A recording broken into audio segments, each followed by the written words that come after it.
বাংলাদেশের ঐতিহ্যবাহী জেলা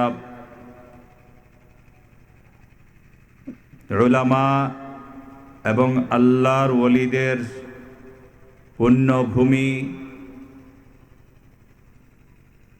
সিলেটের ঐতিহ্যবাহী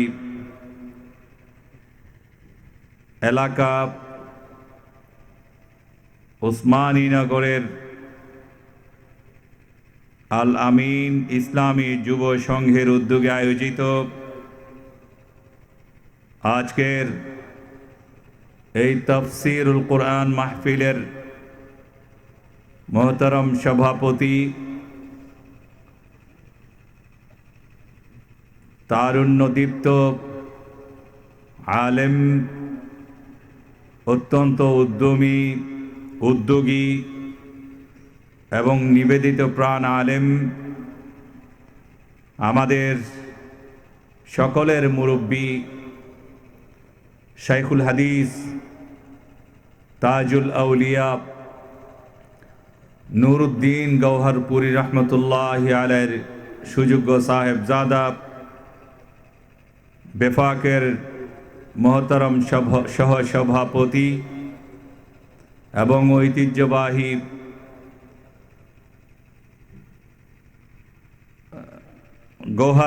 গৌহরপুর মাদ্রাসার সম্মানিত মোহতামিম হজরত মৌলানা মুসলিহুদ্দিন রাজু সাহেব, ওয়াজিবুল এহতেরাম হজরত উলামা ইকরাম, আজিজ তলাবা, আমার অত্যন্ত শ্রদ্ধাভাজন মুরব্বীগণ, আমার অতি প্রিয় এবং সময়ের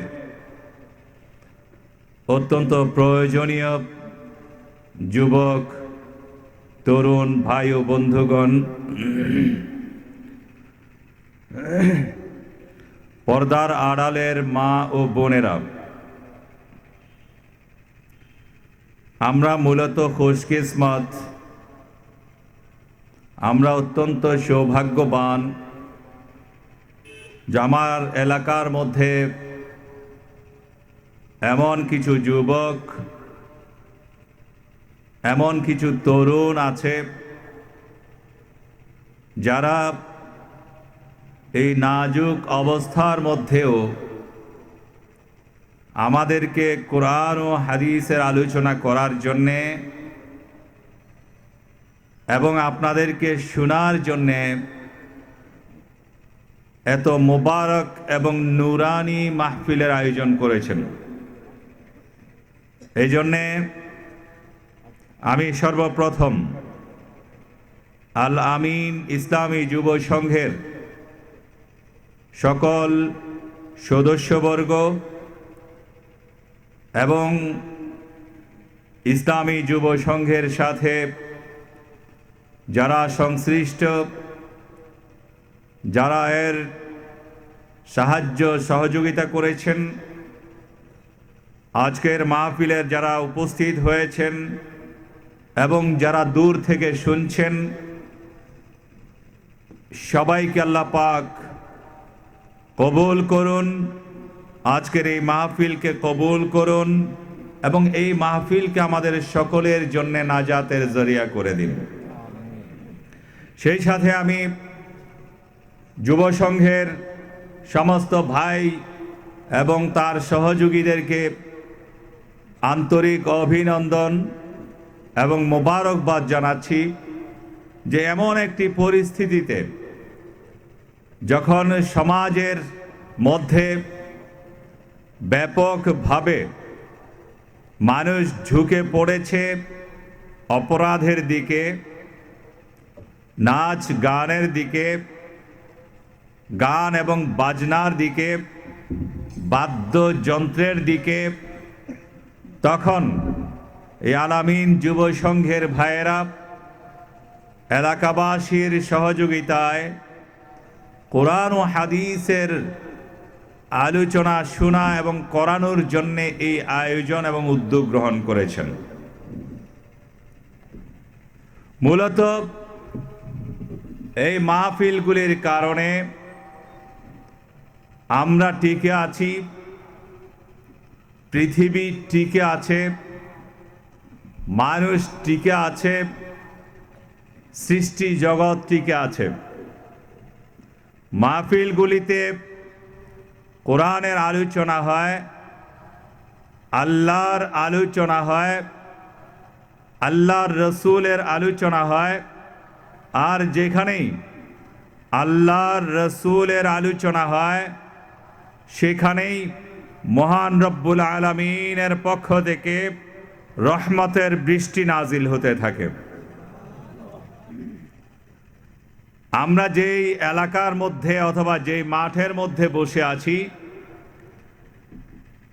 এটা মনে করার কোনো কারণ নেই যে শুধুমাত্র এই মাঠের মধ্যে আল্লাহর রহমতের বৃষ্টি নাজিল হচ্ছে, বরং যারা রসুলের এই আলোচনা শুনছেন, রসুলের নাম আসার সাথে সাথে দুরূদ শরীফ পাঠ করছেন, অথবা কল্পনার মধ্যে সরকারে দু আলমকে ভাবছেন, সেটা জমিনের মধ্যে হোক অথবা আসমানের উপর হোক, ঘরের ভেতরে হোক, ঘরের বাহিরে হোক, পাহাড়ের মধ্যে হোক অথবা বৃক্ষের উপর হোক, সাগরের মধ্যে হোক অথবা নদীর মধ্যে হোক, সেটা মানুষের অন্তরের মধ্যে হোক অথবা মানুষের মুখের মধ্যে হোক, যেখানেই সরকারে দু আলমের আলোচনা হয়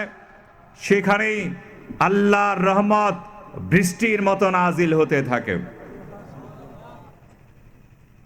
আমরা বিশ্বাস করি, বুঝি আর না বুঝি, উপলব্ধি করতে পারি আর উপলব্ধি করতে না পারি, কিন্তু আমার এই বিশ্বাস থাকতে হবে, এই বিশ্বাস রাখতে হবে যে মহান রব্বুল আলামিনের পক্ষ থেকে এই পুরা অঞ্চলের উপর আল্লাহর রহমতের বৃষ্টি নাজিল হচ্ছে।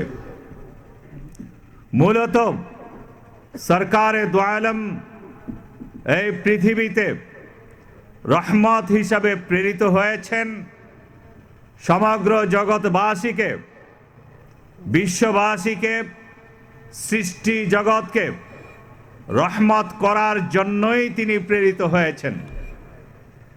মুহাম্মদুর রাসূলুল্লাহ সাল্লাল্লাহু আলাইহি ওয়াসাল্লাম নির্দিষ্ট কোনো মানুষের জন্যে, নির্দিষ্ট কোনো জাতির জন্যে, নির্দিষ্ট কোনো সম্প্রদায়ের জন্যে, নির্দিষ্ট কোনো অঞ্চলের জন্যে, নির্দিষ্ট কোনো ইউনিয়নের জন্যে, নির্দিষ্ট কোনো থানার জন্যে, নির্দিষ্ট কোনো জেলার জন্যে, নির্দিষ্ট কোনো দেশের জন্যে নয়, বরং সরকারে দু আলম রহমত হচ্ছেন সমগ্র বিশ্বের জন্য, সব পৃথিবীর জন্যে। যা আমরা পৃথিবীর যত অংশ জানি এবং যা জানি না, সৃষ্টি জগৎ সম্পর্কে যতটুকু আমরা জানি এবং যতটুকু জানি না, সমগ্র সৃষ্টি জগতের জন্যে তিনি আল্লাহ পাকের পক্ষ থেকে অপার মহিমা এবং রহমত। মুহাম্মদুর রাসূলুল্লাহ সাল্লাল্লাহু আলাইহি ওয়াসাল্লাম এই রহমত তো অনেক ভাবে তিনি আমাদের জন্য রহমত, অনেক ভাবে তিনি আমাদের জন্য রহমত। প্রথমত, এই পৃথিবীর মধ্যে অন্ধকারের, শিরিকের অন্ধকার ছিল, তিনি শিরিকের অন্ধকার দূর করেছেন, দূর করে ঈমানের আলো প্রজ্বলিত করেছেন। এটা আমাদের জন্য রহমত, এই বিশ্ববাসীর জন্য রহমত। পৃথিবীতে কুফরির জুলমত ছিল, অন্ধকার ছিল, মানুষ যেন জাহান্নামের পাড়ে দাঁড়িয়েছিল। এই অবস্থা থেকে মানুষকে তিনি তাওহীদ, একত্ববাদের শিক্ষা দান করেছেন, একত্ববাদের আলো জ্বালিয়েছেন। ওই অগ্নিকুণ্ড থেকে মানুষকে তিনি মুক্ত করেছেন, রক্ষা করেছেন। এটাও আল্লাহ পাকের পক্ষ থেকে রহমত। তার আসার পূর্বে এই পৃথিবীতে নারীদের কোনো মর্যাদা ছিল না, নারীদের কোনো অধিকার ছিল না। কন্যা শিশু উৎসবের সাথে মাটির নিচে পুঁতে ফেলা হইতো। এই অবস্থা থেকে তিনি নারীদেরকে শ্রেষ্ঠত্বের মর্যাদা দান করলেন এবং বললেন, নারী যদি তোমার মা হয় তাহলে সেই নারীর পায়ের নিচে তোমার জান্নাত। এবং তিনি বললেন, যদি কারো একাধিক সন্তান থাকে এবং তাদেরকে লালন পালন করার পর যদি সৎ পাত্রে পাত্রস্থ করে, তাহলে সরকারে দো আলম বলেন ওই ব্যক্তি আমার সাথে এইভাবে জান্নাতে থাকবে, আমার সাথে মিলে পাশাপাশি আমার জান্নাতে থাকবে। যেখানে নারীদের কোনো অধিকার ছিল না, মর্যাদা ছিল না, সেখানে তিনি নারীদেরকে মর্যাদা দিলেন, মর্যাদার আসনে আসীন করলেন। এটাও আল্লাহ পাকের পক্ষ থেকে, বলেন আল্লাহ পাকের পক্ষ থেকে রহমত। শ্রমিকের কোনো অধিকার ছিল না, তিনি বললেন শ্রমিকদেরকে তাদের শরীরের ঘাম শুকাবার আগে তাদের পারিশ্রমিক আদায় করতে হবে। শ্রমিকের অধিকার প্রতিষ্ঠা করলেন। যারা গোলামে পরিণত হয়েছিল, যারা দাসে পরিণত হয়েছিল, তাদেরকে মানুষের দাসত্ব থেকে মুক্ত করিয়ে তিনি আল্লাহর দাসত্বের শিকলে তাদেরকে আবদ্ধ করলেন। এইটাও আল্লাহ পাকের পক্ষ থেকে রহমত। এইভাবে সরকারে দো আলম মুহাম্মদুর রাসূলুল্লাহ সাল্লাল্লাহু আলাইহি ওয়াসাল্লাম এই বিশ্ববাসীর জন্য, সমগ্র সৃষ্টি জগতের জন্য তিনি হচ্ছেন আপাদ মস্তক রহমত। সরকারে দো আলম আসলেন, এসে মানুষকে সমস্ত নবী রাসূলের মতো দ্বীনের প্রতি আহ্বান করলেন, তাওহীদের দাওয়াত দিলেন, ঈমানের দাওয়াত দিলেন। কারণ মানুষের জীবনে আল্লাহ পাক তো, আমরা সব মানুষ, আল্লাহর দয়ার সাগরে আমরা ভেসে বেড়াচ্ছি, হাবুডুবু খাচ্ছি, আমরা দয়ার সাগরে পড়ে আছি। তার দয়ার সাগর চাদরের নিচে আমরা আবৃত। আল্লাহর অনেক নেয়ামতের মধ্যে দুটি বড় বড় নেয়ামত আমাদের জন্য আল্লাহ পাক দিয়েছেন। এক ঈমান, দ্বিতীয় হচ্ছে ইসলাম।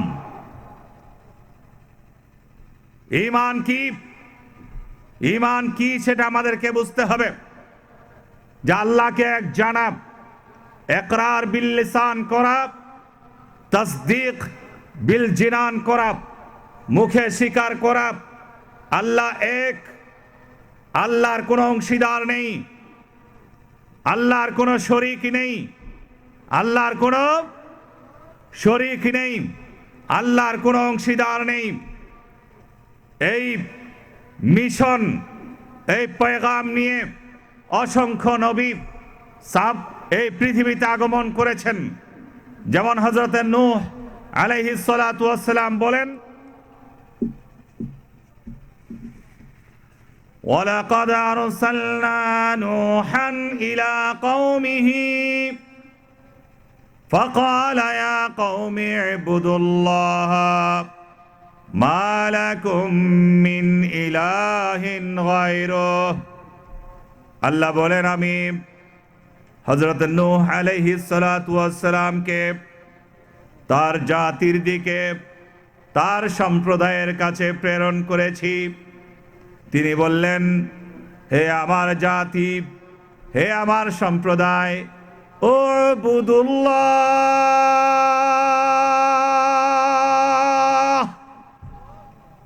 হে আমার জাতি, একমাত্র শুধুমাত্র আল্লাহর ইবাদত করো।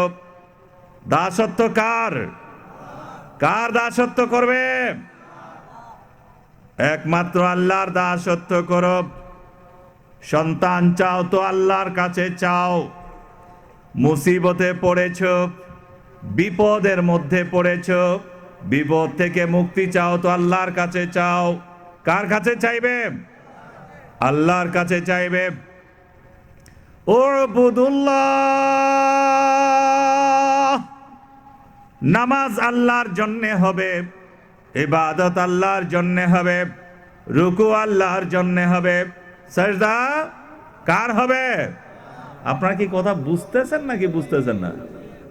আমি কিন্তু জীবন্ত মানুষের সামনে, আমার ভাই এখানে বসে আছেন, আমি জীবন্ত মানুষের সামনে কথা বলতে অভ্যস্ত। এখন যদি এই অবস্থা থাকে যে আমরা সব নির্জীব, তাহলে কথা বলা আমার জন্য মুশকিল। উবুদুল্লাহ, কার ইবাদত করবে? আর আল্লাহর নাম চিৎকার করে বলতে হবে, অন্তরের গভীর থেকে বলতে হবে, মহাব্বত আর ভালোবাসার সাথে বলতে হবে। বলা যায় না কখন কোন আল্লাহর নামটি আপনার মুখ থেকে উচ্চারিত হবে আর আল্লাহর কাছে মকবুল হয়ে যাবে, বলা যায় না।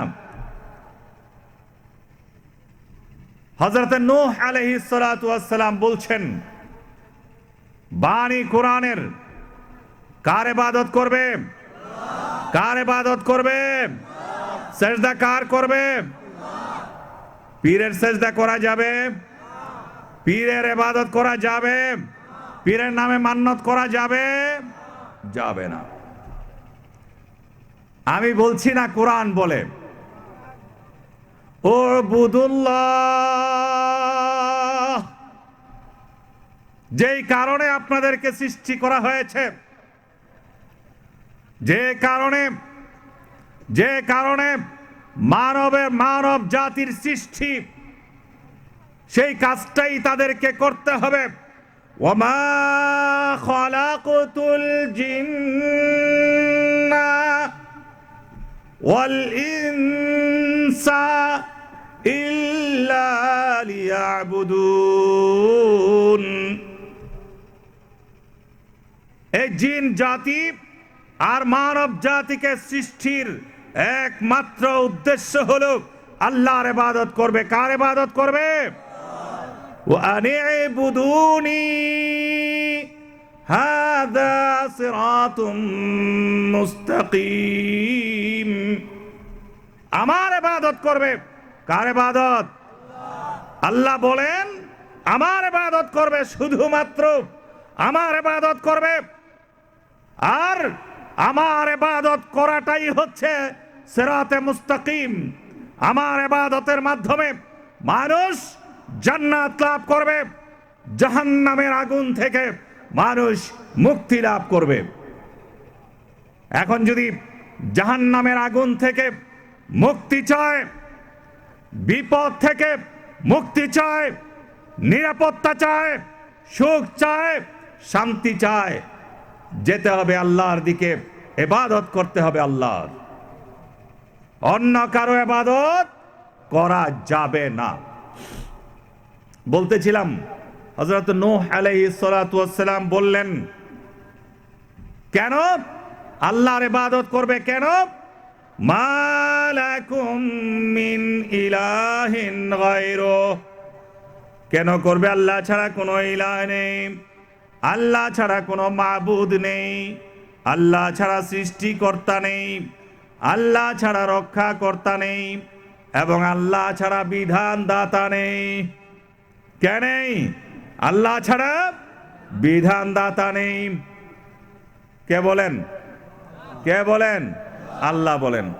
ওয়াইলা আদিন আখাহুম হুদা قال يا قوم اعبدوا الله ما لكم من إله غيره وإلى ثمود أخاهم صالحا قال يا قوم اعبدوا الله ما لكم من إله غيره وإلى مدين أخاهم شعيبا قال يا قوم اعبدوا الله ما لكم من إله غيره। সর্বশেষ সরকারে দু আলম আসলেন, তিনি কি বললেন? কুলু লা ইলাহা ইল্লাল্লাহ। কুলু লা ইলাহা ইল্লাল্লাহ তুফলিহু, পৃথিবীর মানুষ বলো আল্লাহ ছাড়া কোনো ইলাহ নেই, আল্লাহ ছাড়া মাবুদ নেই, আল্লাহ ছাড়া বিধান দাতা নেই। দুনিয়ার মধ্যে কামিয়াব হবে, দুনিয়ার মধ্যে সুখে থাকবে এবং পরকালীন জীবনে চিরস্থায়ী জান্নাত লাভ করবে।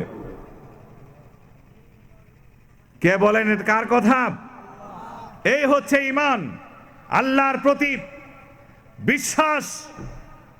ঈমানের সবচেয়ে বড় স্তম্ভ তাওহীদ। আর এই ঈমান তো আল্লাহ পাকের পক্ষ থেকে এই মানব জাতির জন্য অনেক বড় নেয়ামত। দ্বিতীয় নেয়ামত হচ্ছে ইসলাম। ইসলাম হচ্ছে, ইসলাম কাকে বলে সেটা আমাদেরকে বুঝতে হবে। ইসলাম হচ্ছে একটি শাশ্বত জীবন ব্যবস্থার নাম। এই জীবন ব্যবস্থার পেগাম নিয়ে, এই জীবন ব্যবস্থার আহ্বান নিয়ে, এই জীবন ব্যবস্থার কর্মসূচি নিয়ে অসংখ্য নবী রাসূল প্রেরিত হয়েছেন এবং এই জীবন ব্যবস্থাকে মহান রব্বুল আলামিন সরকারে দু আলম মুহাম্মদুর রাসূলুল্লাহ সাল্লাল্লাহু আলাইহি ওয়াসাল্লামের মাধ্যমে পূর্ণতা দান করেছেন। কিভাবে পূর্ণতা দান করলেন আমি সংক্ষেপে শেষ করার চেষ্টা করব। পূর্ণতা কিভাবে দান করলেন? যে এই জীবন ব্যবস্থার মধ্যে যেমনি ভাবে ঈমানিয়াতের কথা হয়েছে, যেমনি ভাবে ইবাদাতের কথা রয়েছে, যেমনি ভাবে আখলাকিয়াত চরিত্র গঠনের কথা রয়েছে, যেমনি ভাবে ইকতিসাদিয়াত অর্থনৈতিক মুক্তির কথা রয়েছে, দারিদ্র্য বিমোচনের কথা রয়েছে, অর্থ ব্যবস্থার কথা রয়েছে, অনুরূপভাবে এই জীবন ব্যবস্থার মধ্যে ইজতিমাইয়াত সমাজ ব্যবস্থা মুআশারাতের কথাও রয়েছে। অনুরূপভাবে এই দ্বীনের মধ্যে, এই জীবন ব্যবস্থার মধ্যে সিয়াসিয়াত মুলুকিয়াত রাষ্ট্র ব্যবস্থার কথাও পরিপূর্ণভাবে রয়েছে। আমি সেদিকেই যাচ্ছিলাম। রাষ্ট্র ব্যবস্থা ইসলামের মধ্যে পরিপূর্ণভাবে রয়েছে। এটা অস্বীকার করলে ঈমান থাকে না। এটা অস্বীকার করলে কি থাকে না? ঈমান থাকে না। রাষ্ট্র ব্যবস্থার মানুষ, অনেক মানুষ আমাদেরকে বিভ্রান্ত করে, অনেক মানুষ মুসলমানদেরকে বিভ্রান্ত করে বলে যে ধর্ম যার যার, আর রাষ্ট্রের সাথে ধর্মের কোনো সম্পর্ক নেই, রাজনীতির সাথে ধর্মের কোনো সম্পর্ক নেই, রাষ্ট্র পরিচালনার সাথে ধর্মের কোনো সম্পর্ক নেই এবং রাষ্ট্র পরিচালনায় ইসলাম কোনো ভূমিকা অবদান রাখতে পারে না। এই কথা কিছু মানুষ বলে থাকে। আমি আমার ভাইদেরকে খুব মিনতি সহকারে বুঝার জন্য বলবো, আপনাকে বলছি ভালো করে বুঝেন, বিনীতভাবে বলছি, ইসলাম হচ্ছে অন্য কোনো ধর্মের মতো ধর্ম নয়। ইসলাম হচ্ছে পূর্ণাঙ্গ জীবন ব্যবস্থার নাম। পূর্ণাঙ্গ জীবন ব্যবস্থার নাম। কে বলেছেন? আমি বলছি। আমি বলছি না, কোরআন বলছে। কোরআন কি বলে? আল ইয়াউমা আকমালতু লাকুম দীনাকুম ওয়া আতমামতু আলাইকুম নি'মাতি ওয়া রাদিতু লাকুমুল ইসলাম দীনা।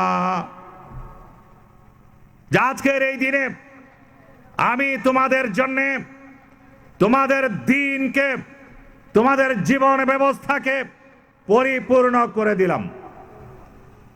আল্লাহ বলছেন পরিপূর্ণ করে দিলাম। তো কোন একটা ধর্মের মধ্যে, কোন একটা জীবন ব্যবস্থার মধ্যে সেটা যদি শুধুমাত্র ঈমানের বিষয় থাকে, ইবাদতের বিষয় না থাকে, ইবাদতের বিষয় থাকে, কিন্তু চরিত্র গঠনের চিন্তা ভাবনা না থাকে, ব্যবস্থা না থাকে, বিধি বিধান না থাকে। অনুরূপভাবে চরিত্র থাকে কিন্তু অর্থ ব্যবস্থা না থাকে, অর্থ ব্যবস্থা আছে কিন্তু সমাজ ব্যবস্থা নেই, সমাজ ব্যবস্থা আছে রাষ্ট্র ব্যবস্থা নেই। সেই ধর্ম, সেই জীবন ব্যবস্থা পরিপূর্ণ জীবন ব্যবস্থা হতে পারে না। তাহলে আল্লাহর ঘোষণা অনুযায়ী ইসলাম হচ্ছে পরিপূর্ণ জীবন ব্যবস্থা। এই জীবন ব্যবস্থার মধ্যে রাষ্ট্র ব্যবস্থা পরিপূর্ণভাবে, পূর্ণাঙ্গভাবে, অখণ্ডনীয়, অলঙ্ঘনীয়ভাবে আছে। এই বিশ্বাস প্রতিটি মুসলমানের থাকতে হবে, এই বিশ্বাস রাখতে হবে। যদি না রাখে তাহলে সেই পরিপূর্ণ মুমিন এবং মুসলমান হতে পারে না। কেন আমি বলছি না, তাও কোরআন বলে, আফাতুমিনুনা বিবাদিল কিতাবি ওয়া তাকফুরুনা বিবাদ। কোরআনের কিছু অংশ মানবেন আর কিছু অংশ ছেড়ে দিবেন, কিছু অংশ মানবেন আর কিছু অংশের সাথে কুফরি করবেন। আপনি মুমিন নয়, মুসলমান নয়। মুসলমান হতে হলে, মুমিনকে মুসলমান হতে হলে কি করতে হবে? উদখুলু ফিস সিলমি কাফা হতে হবে। ইসলামের মধ্যে পরিপূর্ণভাবে দাখিল হতে হবে। ইসলামের জমিয়ে আহকাম ইসলাম, ইসলামের সকল বিধি বিধানকে মানতে হবে। পালন করতে না পারুন, বাস্তবায়ন করার আপনার ক্ষমতা না থাকতে পারে, করলেন না, কিন্তু বিশ্বাস রাখতে হবে, বিশ্বাস রাখতে হবে ইসলামে রাষ্ট্র ব্যবস্থার পূর্ণাঙ্গ অস্তিত্ব রয়েছে এবং এই রাষ্ট্র ব্যবস্থা অখণ্ডনীয় এবং অলঙ্ঘনীয়। আমার এখন এই ক্ষেত্রে সংক্ষেপে বুঝবার চেষ্টা করবেন, সংক্ষেপে বুঝবার চেষ্টা করবেন, মনোযোগ লাগবে বিষয়টা বুঝার জন্যে। এই জীবন ব্যবস্থার, রাষ্ট্র ব্যবস্থার, ইসলামী রাষ্ট্র ব্যবস্থার মূল ভিত্তি হচ্ছে, মূল কথা হচ্ছে সার্বভৌমত্ব আল্লাহর। সার্বভৌমত্ব কার? সার্বভৌমত্ব কার? আমার মালিক কে? পিছনের ভাইয়েরা, আপনাদের মালিক কি অন্য কেউ আছে নাকি? আমার মালিক কে? আসমানের মালিক, জমিনের মালিক, সব মানুষের মালিক, জিন্নাতের মালিক, ক্ষমতার মালিক, ক্ষমতা ছিনিয়ে নেওয়ার মালিক, জীবনের মালিক, মৃত্যুর মালিক কে? আল্লাহ। এর সব কিছুর মালিক হচ্ছেন আল্লাহ। এই বিশ্বাস মানুষের মধ্যে থাকতে হবে। আল্লাহর সার্বভৌমত্ব মানলেন কিন্তু অস্বীকার করলেন যে আল্লাহর দেওয়া কোনো বিধি বিধান নাই, তাহলেও মানুষ পূর্ণাঙ্গ মুমিন হতে পারবে না। আমি বলি না, কোরআন বলে। আমি একটু পরে আপনাদেরকে শুনিয়ে দেব।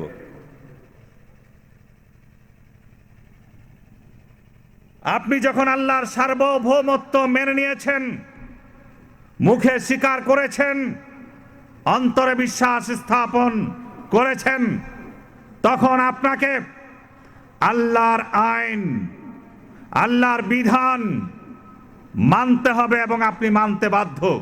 কেন? আলা লাহুল খালকু ওয়াল আমর। কোরআন বলে সৃষ্টি যার, আইন, সৃষ্টি যার, আইন তার। এই কথা আমি বলি না, কোরআন বলে। কোরআন বলে। কিন্তু পৃথিবীর মানুষ আজ আল্লাহ বিমুখ হচ্ছে, আল্লাহর পথ থেকে সরে যাচ্ছে, আল্লাহর আইনকে অস্বীকার করছে, প্রচলিত আইনের প্রতি শ্রদ্ধাশীল হচ্ছে। শ্রদ্ধাশীল হন, আমার কিছু করার নেই। বাস কথা একটাই, যদি নিরাপত্তা চায়, শান্তি চায়, সমৃদ্ধি চায়, উন্নতি চায়, মানবিক মর্যাদা চায়, ইনসাফ চায়, সাম্য চায়, জুলুম ব্যভিচার মুক্ত সমাজ এবং রাষ্ট্র চায়, এবং ইনসাফ পূর্ণ সমাজ যদি চায়, আল্লাহর আইন আমাকে মানতে হবে। একটু বুঝার জন্য বলি আমি, আল্লাহর আইন কি, আল্লাহর আইন কি আর প্রচলিত আইন কি, দুইটার ব্যবধানটা আমাদেরকে বুঝতে হবে।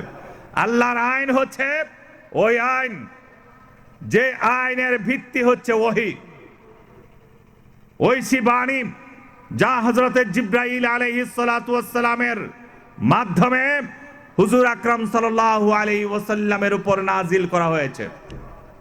এই ইলমে ওহী আর প্রচলিত আইন, যে আইন পৃথিবীতে প্রচলিত, সেই আইন কখন এর প্রবর্তককে, কখন এর জন্ম লাভ করেছে, আজকের আইনজ্ঞরাও তা বলতে পারে না। কিন্তু কথিত আছে যে হযরতে ঈসা আলাইহিস সালাতু ওয়াস সালামের জন্মের 800 বৎসর পূর্বে গ্রিক, আজকের রোমানরা সামাজিক আচার অনুষ্ঠান, সামাজিক শৃঙ্খলার জন্য কিছু নিয়ম কানুন তৈরি করে, সেটাই মূল ভিত্তি হচ্ছে আজকের প্রচলিত আইনের। এটাকে রোমান ল অথবা গ্রিক আইন হিসাবে আইনবিদরা সাব্যস্ত করে থাকে, আলোচনা করে থাকে। কিন্তু কিন্তু আমাদেরকে বুঝতে হবে এই গ্রিক আইনে, এই রোমান লয়ের মাধ্যমে পৃথিবীর শান্তি অর্জিত হয় নাই, পৃথিবীর মানুষ শান্তি অর্জন করতে পারে নাই।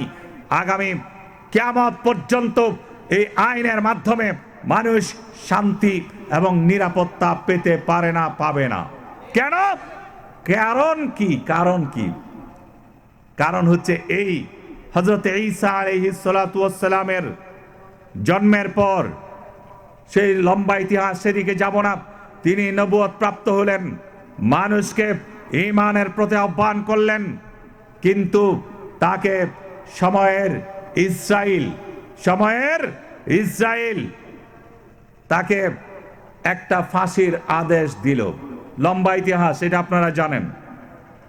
ফাঁসির আদেশ দিল যে ঈসা আলাইহিস সালাতু ওয়াস সালামকে ফাঁসি কাস্টে ঝুলিয়ে তার মৃত্যুদণ্ড কার্যকর করতে হবে। কোরআন বলে ওয়ামা কাতালুহু ওয়ামা সালাবুহু, কতল করতে পারে নাই, ফাঁসির কাস্টেও ঝুলাইতে পারে নাই। এই ঈসা আলাইহিস সালাতু ওয়াস সালামকে যে আইনের মাধ্যমে ফাঁসির আদেশ দেওয়া হয়েছিল, সেই আইনটি ছিল রোমান আইন। যে আইন একজন নবীর বিরুদ্ধে ফাঁসির আদেশ দিতে পারে, সেই আইন হচ্ছে অভিশপ্ত আইন। এই অভিশপ্ত আইনের মাধ্যমে চলে পৃথিবীতে শান্তি কায়েম করা সম্ভব নয়। আপনারা কি কথা বুঝতেছেন? আজকের পৃথিবীতেও এই আইনের মাধ্যমে সমগ্র পৃথিবীতে মুসলমানদেরকে নির্মূল করার জন্যে, মুসলমানদেরকে ধ্বংস করে দেওয়ার জন্যে, মুসলমানদেরকে নিশ্চিহ্ন করে দেওয়ার জন্যে বিভিন্নভাবে পরিকল্পনা এবং ষড়যন্ত্র করে বিভিন্ন আক্রমণ করা হচ্ছে, মুসলমানদেরকে নিঃশেষ করে দেওয়ার চক্রান্ত হচ্ছে। ইরাকের মধ্যে হামলা হয়েছে, লাখো মুসলমানকে হত্যা করেছে এই প্রচলিত আইনের মাধ্যমে। আজকে দেশে দেশে মুসলমানদেরকে নির্যাতন করা হচ্ছে এই প্রচলিত আইনের মাধ্যমে। এই রোমান লয়ের অনুসরণে বারবার মধ্যে আইন চলছে, এই আইনের মাধ্যমে বারবার মুসলমানদেরকে কচু কাটা করা হচ্ছে। এই আইনের মাধ্যমেই বুশ না, এটা কি টেম্পু, এইটা নাকি টেম্পু, এটার নাট বল্টু সব গেছে, তেলও নাই, গ্যাসও নাই, এটার ইঞ্জিন টিঞ্জিন অনেক আগেই পড়ে গেছে। এই লোক নতুন নতুন আইন তৈরি করে পাগলের প্রলাপ বকতে থাকে। কিছুদিন আগে বললেন জেরুজালেম নাকি কিসের, ইসরায়েলের রাজধানী। শুনছেন আপনারা কিভাবে আইনের মারপেচ দিয়া, এই প্রচলিত আইনের মারপেচ দিয়া ইসরায়েলের রাজধানী হিসাবে জেরুজালেমকে সাব্যস্ত করার চেষ্টা করল, এবং সে কিভাবে মসজিদ আকসার মধ্যে মুসলমানদের নামাজ ইবাদত বন্ধ করে দেওয়া হলো। কেন? এটাই নাকি আইন, কারণ এটা মানুষ তৈরি করা আইন, মানব রচিত আইন এবং রোমান লয়ের অনুকরণে সৃষ্টি করা আইন। এখানে একটু কথা আমাদেরকে বলতেই হবে। আমরা বারবার বলি মসজিদ আকসা ছিল, মসজিদ আকসা থাকবে, থাকবে কি থাকবে না? থাকবে কি থাকবে না?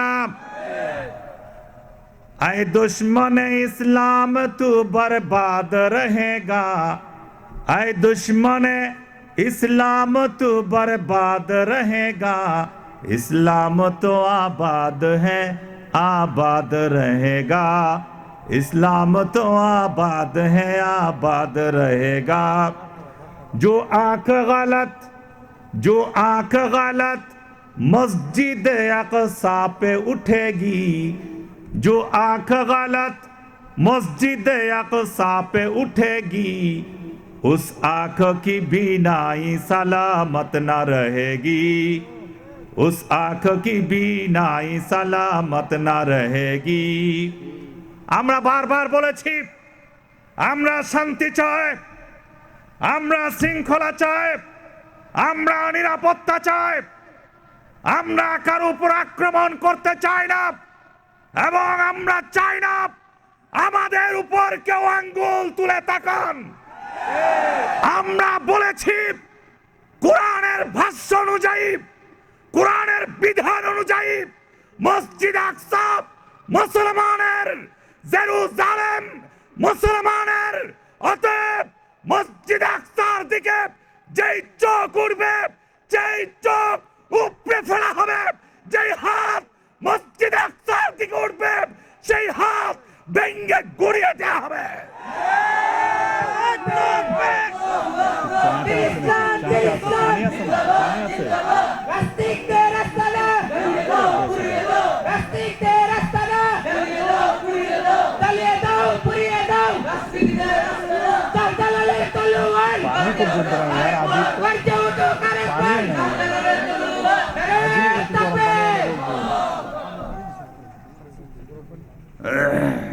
ভাইয়ের আমার, ওদেরকে আমরা বারবার বলেছি ওরা ইসলাম নির্মূল করতে চায়। ইউরিদুনা লিইউতফিউ নূরাল্লাহি বিআফওয়াহিহিম আল্লাহু মুতিম্মু নূরিহি ওয়ালাউ কারিহাল। इस्लाम मिटाने में तू मिट जाएगा जालिम, इस्लाम मिटाने में तू मिट जाएगा जालिम, इस्लाम मिटाना कभी मुमकिन तो नहीं है, इस्लाम मिटाना कभी मुमकिन तो नहीं है। इस्लामे যারা ধ্বংস করতে আসবে, ইসলামে যারা নির্মূল করতে আসবে, ইসলাম যারা নিশ্চিহ্ন করতে আসবে, মুসলমানদেরকে দমন করার জন্য যারা এগিয়ে আসবে, সেই জালেমদেরকে বলি, সেই অত্যাচারীকে বলি, ইসলাম নির্মূল করার আগে চিন্তা করবা। তোমরা অগ্নিকুণ্ডের পারে দাঁড়িয়ে আছো, অগ্নিকুণ্ডের মধ্যে তোমরা নিক্ষিপ্ত হবে, তোমরা ধ্বংস হবে, তোমরা নিশ্চিহ্ন হয়ে যাবে ইনশাআল্লাহ।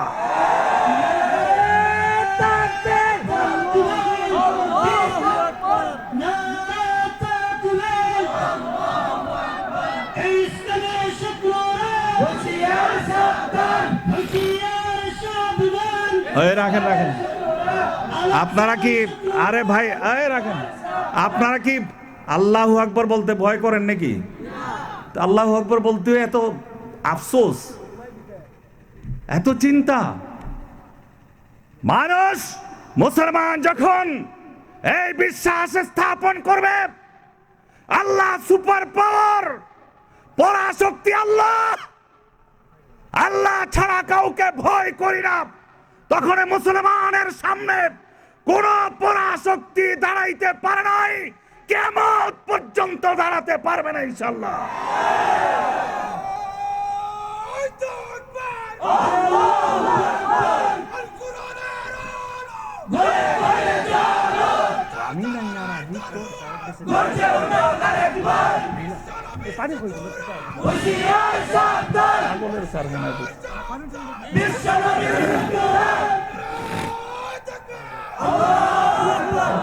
गर वक्त आ पड़ा है मायूस क्यों खड़ा है अल्लाह बहुत बड़ा है अल्लाह बहुत बड़ा है अल्लाह बहुत बड़ा है अल्लाह बहुत बड़ा है अल्लाह बहुत बड़ा है अल्लाह बहुत बड़ा है कहरो जबर के बुतिए जो सामने खड़े हैं पानी के बुलबुले हैं बस नाम के बड़े हैं एक कुन के मार हैं ये एक कुन के मार हैं ये जितने गंवार हैं ये एक कुन के मार हैं ये जितने गंवार हैं ये तारीख सिलसिला है अल्लाह बहुत बड़ा है अल्लाह बहुत बड़ा है अल्लाह बहुत बड़ा है अल्लाह बहुत बड़ा है अल्लाह बहुत बड़ा है मोमिन की तकरीर अल्लाहु अकबर मोमिन की तकरीर मोमिन की तहरीर कलिमे की तफसीर नारे तकबीर या अय्युहल मुद्दस्सिर कुम फांजिर व रब्बाका फकब्बिर বড় কে সুপার পাওয়ার কে আমরা আল্লাহকে ভয় করি আর যারা মুসলমানকে ভীতি প্রদর্শন করে এরা তো শয়তানের চেলা আমি বলছি না কোরআন বলে ইন্নামা যালিকুমুশ শাইতান ইউখাফিফু আউলিয়া ফালা তাখাফুহুম ওয়া খাফুনি আল্লাহ বলেন তারা তো শয়তানের এজেন্ট তারা তো শয়তান যারা ইসলাম নির্মূল করতে চায় আলেম ওলামাদের বিরুদ্ধে বিশুদ্ধগার করে মসজিদ মাদ্রাসার বিরুদ্ধে অবস্থান নেয় যারা আল্লাহর বিরুদ্ধে অবমাননাকর কটূক্তি করে আল্লাহর রসূলের বিরুদ্ধে বিদ্বেষমূলক আচরণ করে তারা কি আরে কোরআন বলছে আমি বলছি নাকি তারা কি ইন্নামা যালিকুমুশ শাইতান ইউখাফিফু আউলিয়া আল্লাহর ওলিদেরকে তারা ভীতি প্রদর্শন করে আল্লাহ বলেন ফালা তাখাফুহুম হে আমার ওলিরা হে মুসলমানেরা হে উলামায়ে কেরাম তাদেরকে ভয় করো না আমি আল্লাহকে একমাত্র আমাকে কি করো কাকে ভয় করো আল্লাহকে ভয় করো আমরা আল্লাহকে ভয় করি আল্লাহকে বড় জানি আল্লাহর এই বিধান মেনে চলি ফালা তাখশাউহুম ওয়াখশাউনি কাকে ভয় করতে বলছেন আল্লাহ আল্লাহ বলছেন এই শয়তানদেরকে ভয় করো না কাকে ভয় করো আমাকে ভয় করো আর যখন তারা অস্ত্র শস্ত্র নিয়ে সজ্জিত হয়ে আমাদের আক্রমণ করার জন্য তৈরি হয় তখন কোরআনের বিধান অনুযায়ী আল্লাযীনা ক্বালা লাহুমুন নাস ইন্নান নাসা قد جمعوا لكم فاخشوهم فزادهم إيمانا وعلى ربهم يتوكلون তরজমার দিকে আমি যাব না ভয় কাকে করি আমরা কাকে ভয় করি আমাদের গলার উপর ছুরি যদি চালানো হয় তারপরও আমরা আল্লাহর কথা বলবো কোরআনের কথা বলবো কার কথা বলবো गर्दन पे छुरी फेरो या नेज़े पे सर रख दो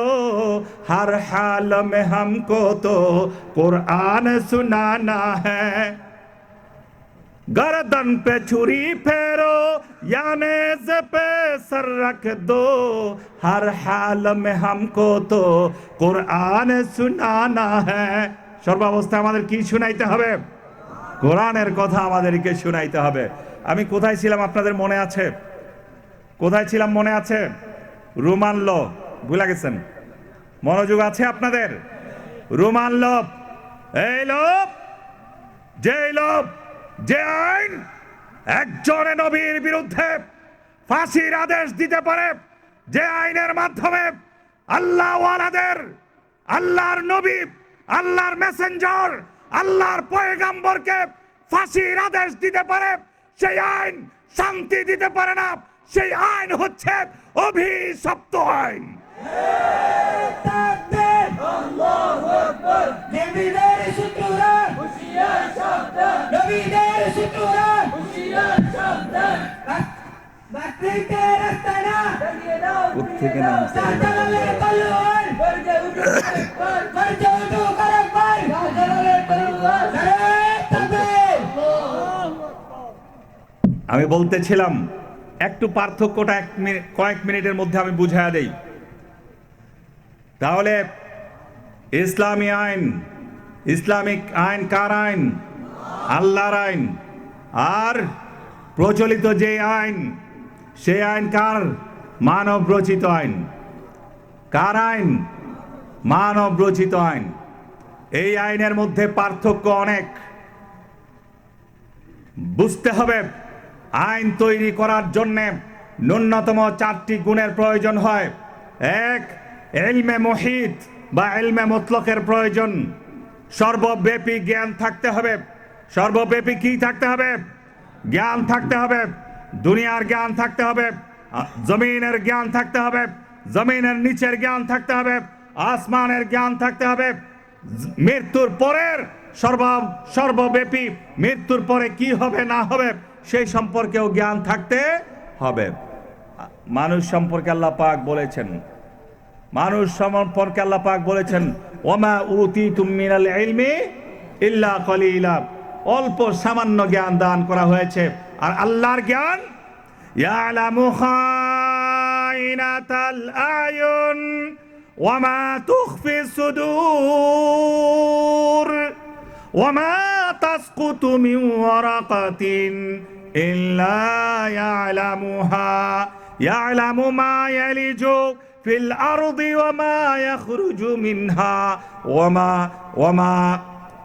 ইয়ারুজু يعلم ما يلج في الأرض وما يخرج منها وما ينزل من السماء وما يعرج فيها কুরআনের কথা এগুলি আমার কথা নয় ওয়াসিররু কওলাকুম আবিজহারু বিহি ইন্নাহু আলিমুম বিদাতি সুদূর يعلم ما بين أيديهم وما خلفهم ولا يحيطون بشيء من علمه তরজমা করতে পারবো না আল্লাহ সর্বব্যাপী জ্ঞান রাখেন মানুষ সীমিত জ্ঞান রাখেন আর প্রথম শর্ত হচ্ছে এই রাষ্ট্র ব্যবস্থা রাষ্ট্রীয় আইনের জন্য সর্বপ্রথম ব্যবস্থা হচ্ছে সর্বব্যাপী জ্ঞান থাকতে হবে তাহলে কি মানুষ আইন তৈরি করতে পারে পারে না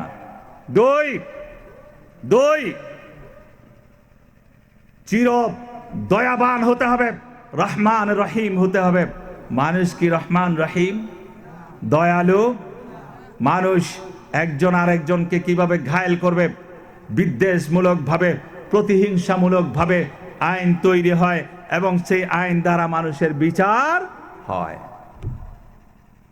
তিন এই ধর্ম এই আইন যিনি তৈরি করবেন তাকে সুপার পাওয়ার হতে হবে সর্বময় ক্ষমতার অধিকারী হইতে হবে মানুষ ধরেন বাংলাদেশে কি অপরাধ করলো সে যদি পার্শ্ববর্তী কোনো রাষ্ট্র অথবা দূরের কোনো রাষ্ট্রে চলে যায় যত শক্তিশালী আপনি হন তাকে আপনি আনতে পারেন না নজির আপনাদের সামনে আছে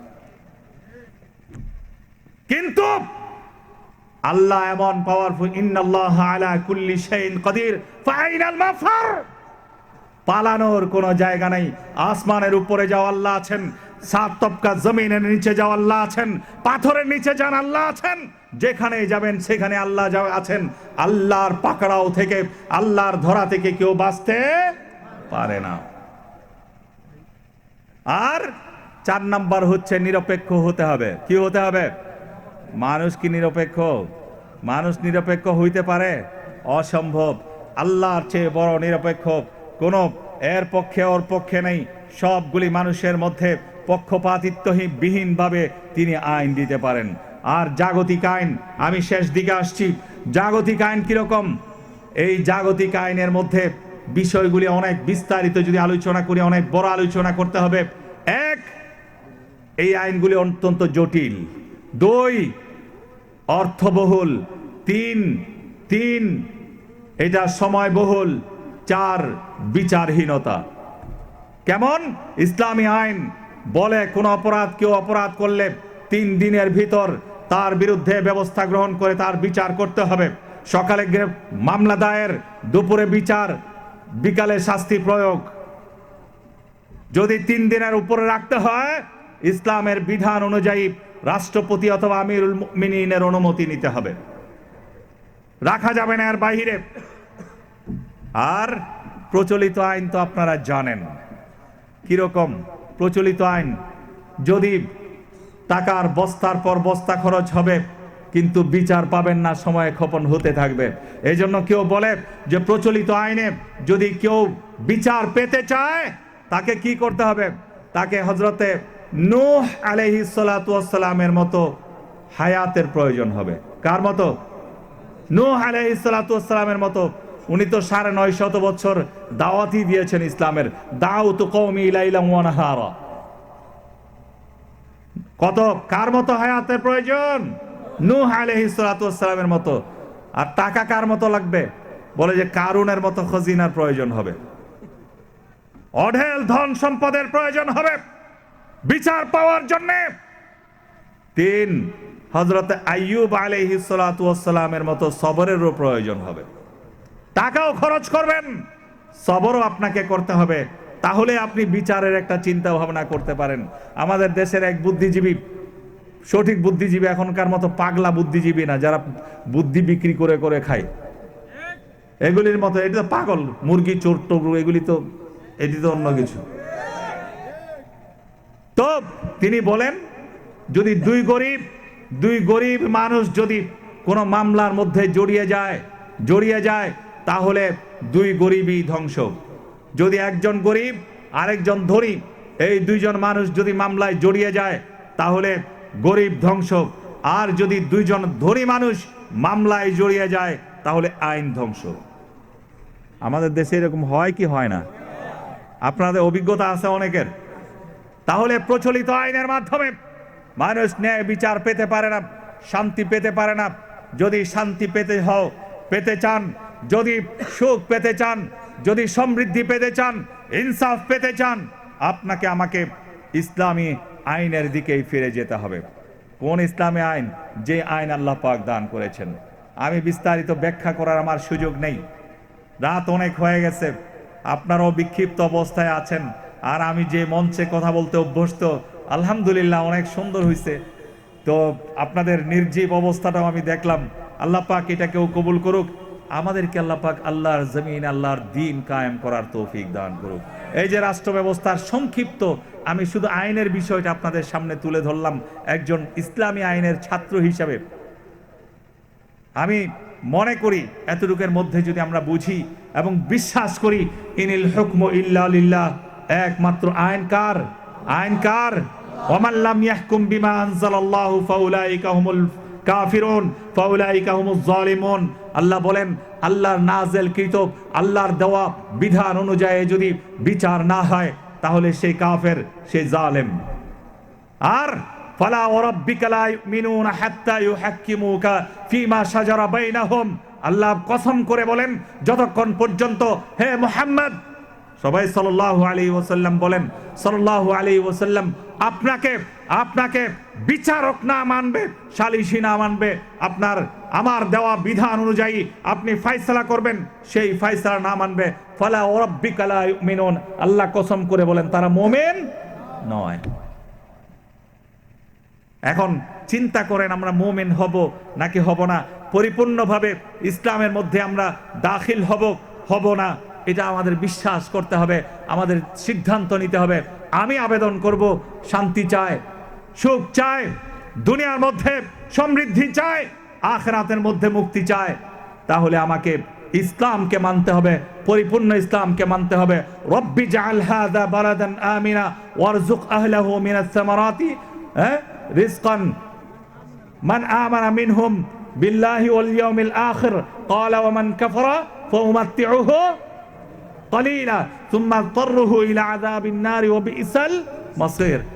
হযরত ইব্রাহিম আলাইহিস সালাতু ওয়াস সালামের দোয়া দেখেন, রব্বি জাআল হাযা বালাদা আমিনা, হে আল্লাহ, হে আল্লাহ, এই জমিনকে তুমি যারা তোমার উপর ঈমান এনেছে, যারা আখিরাতে বিশ্বাস করেছে, তাদের জন্য এটাকে নিরাপদ বানিয়ে দাও।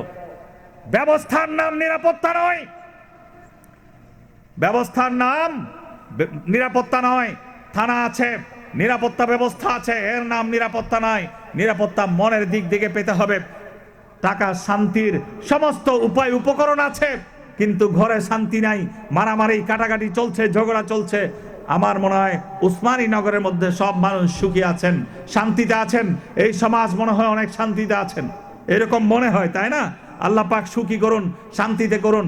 হ্যাঁ, এর জন্য একমাত্র উপায় হচ্ছে ঈমান, ঈমান, ঈমান, পরিপূর্ণভাবে ইসলামের উপর চলা, ইসলামের উপর আমল করা, ইসলাম প্র্যাকটিস করা, ইসলাম লালন করা, ইসলামকে কায়েম করা। আল্লাহ পাক আমাদের সবাইকে দ্বীনের উপর অটল এবং অবিচল থাকবার তৌফিক দান করুন এবং ইসলাম কায়েম করার জন্য শপথ গ্রহণের তৌফিক দান করুন। আমিন ইয়া রাব্বাল আলামিন ওয়া আখিরু দাওয়ানা আনিল হামদুলিল্লাহি রাব্বিল আলামিন। اللهم آمين. ربنا آتنا في الدنيا حسنة وفي الآخرة حسنة وقنا عذاب النار. ربنا اغفر لنا ذنوبنا وكفر عنا سيئاتنا وتوفنا مع الأبرار. ربنا لا تزغ قلوبنا بعد إذ هديتنا وهب لنا من لدنك رحمة إنك أنت الوهاب. اللهم أغننا بالعلم وزينا بالحلم وأكرمنا بالتقوى وجملنا بالعافية يا أرحم الراحمين يا أكرم الأكرمين. আমি গুনাহগার, এই মধ্যরাতে অনেক উলামা একরামকে নিয়ে, অনেক মাসুম বাচ্চাদেরকে নিয়ে, অনেক সাদা দাড়িওয়ালা মুরব্বীদেরকে নিয়ে, অনেক যুবক ভাই ও বন্ধুদেরকে নিয়ে, আমার সম্মানিত মা বোনদেরকে নিয়ে তোমার শাহী দরবারে হাত তুলেছি। আল্লাহ, দয়া করে মেহেরবানি করে আমাদের জিন্দেগির সমস্ত গুনাহ তুমি মাফ করে দাও ইয়া রাব্বাল আলামিন ইয়া আরহামার রাহিমিন। আমরা আমাদের সমস্ত জানা ও জানা, সগীরা কবীরা সকল গুনাহ থেকে তোমার শাহী দরবারে তওবা করছি। ইয়া আল্লাহ, দয়া করে মেহেরবানি করে আমাদের তওবা কবুল মঞ্জুর করে নাও ইয়া রাব্বাল আলামিন ইয়া আরহামার রাহিমিন। আমাদের দাদা দাদি, মা বাবা, নানা নানি, আত্মীয় স্বজন, এলাকার মুরব্বী, ইয়া আল্লাহ, এলাকার মুর্দেগান যারা এই পৃথিবী থেকে বিদায় গ্রহণ করেছেন, ইয়া আল্লাহ, ইয়া আল্লাহ, সবার কবর আযাব তুমি মাফ করে দাও ইয়া আল্লাহ। সবাইকে তুমি পূর্ণ মাগফিরাত করো ইয়া আল্লাহ, সবাইকে তুমি পূর্ণ মাগফিরাত করো ইয়া আল্লাহ, সবাইকে তুমি পূর্ণ মাগফিরাত করো ইয়া আল্লাহ। সমস্ত মুর্দেগান, এলাকার সমস্ত মুর্দেগান, ইয়া আল্লাহ, সমস্ত মুসলমান মুমিন মুমিনা মুর্দেগান সকলের ইয়া আল্লাহ কবরকে তুমি জান্নাতের টুকরা বানিয়ে দাও ইয়া রাব্বাল আলামিন। সবাইকে তুমি জান্নাতের পোশাক পরিধান করিয়ে দাও ইয়া রাব্বাল আলামিন ইয়া আল্লাহ আলামিন। ইসলামী যুব সংঘকে তুমি কবুল করে নাও ইয়া আল্লাহ। এর সাথে যারা সংশ্লিষ্ট সব সদস্যদেরকে তুমি কবুল করে নাও ইয়া আল্লাহ। এই মাহফিলের যারা আয়োজন করেছে ইয়া আল্লাহ, এই মাহফিলের আয়োজনের ক্ষেত্রে যারা সহযোগিতা করেছে ইয়া আল্লাহ, সবাইকে তুমি কবুল মঞ্জুর করে নাও ইয়া রাব্বাল আলামিন এই মাহফিলকে আমাদের সকলের জন্য নাজাতের জরিয়া করে দাও। ইয়া আল্লাহ, আমাদের মধ্যে যারা অসুস্থ আছে তাদেরকে শিফায়ে কামেলা আজেলা নসিব ফরমাও। ইয়া রব্বাল আলামিন, আমাদের মধ্যে যারা ঋণী আছে আল্লাহ, দয়া করে মেহেরবানি করে তাদের ঋণ শোধ করার ব্যবস্থা তুমি খাজানায়ে গায়ব থেকে করে দাও। ইয়া আল্লাহ, ইয়া আরহামার রাহিমিন, ইয়া আকরামাল আকরামিন, আমাদের সন্তান সন্ততি আত্মীয় স্বজন যারা দেশের বাহিরে ইয়া আল্লাহ প্রবাস জীবনে আছে, ইয়া আল্লাহ সবাইকে তুমি হেফাজত ফরমাও। ইয়া আরহামার রাহিমিন, ইয়া আকরামাল আকরামিন, ইয়া আল্লাহ যে মকসদে যেসব দেশে গিয়েছে আল্লাহ সবার মাকাসিদে হাসানাকে তুমি পূর্ণ করে দাও। ইয়া রব্বাল আলামিন, ইয়া আরহামার রাহিমিন, আমাদের মধ্যে যারা রোগী আছে ইয়া আল্লাহ সবাইকে শিফায়ে কামেলা আজেলা নসিব ফরমাও।